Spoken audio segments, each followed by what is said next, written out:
Assalamualaikum warahmatullahi wabarakatuh dan salam sejahtera. Saya Muhammad Dafa Akil Zafran bin Muhammad Zaidi dari Sekolah Kebangsaan Konvent Cameron Highlands, Pahang.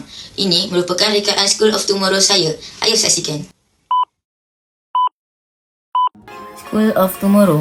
Sekolah ini terdapat kempen Satu Sekolah Untuk Semua, di mana ianya sesuai dengan matlamat Lestari Pembangunan Mampan SDG untuk dicapai pada 2030 sebagai agenda demi pembangunan dan faedah di bumi.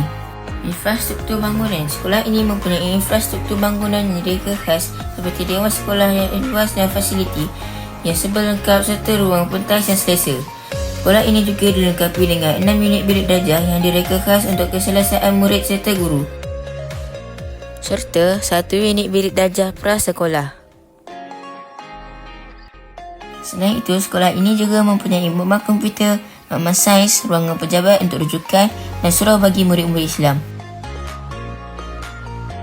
Perpustakaan juga disediakan bagi memupuk minat membaca serta murid-murid mendapat bahan bacaan yang baik dengan percuma.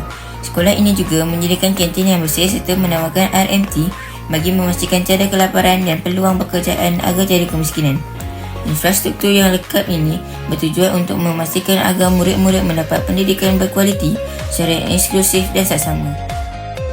Infrastruktur kemudahan rekreasi. Sekolah ini juga dilengkapi dengan gelanggang badminton, bola jaring, takraw dan futsal. Kesemua ini dihasilkan bertujuan agar murid-murid dapat beriadah serta memberi tumpuan kepada pelbagai aspek gaya hidup sihat.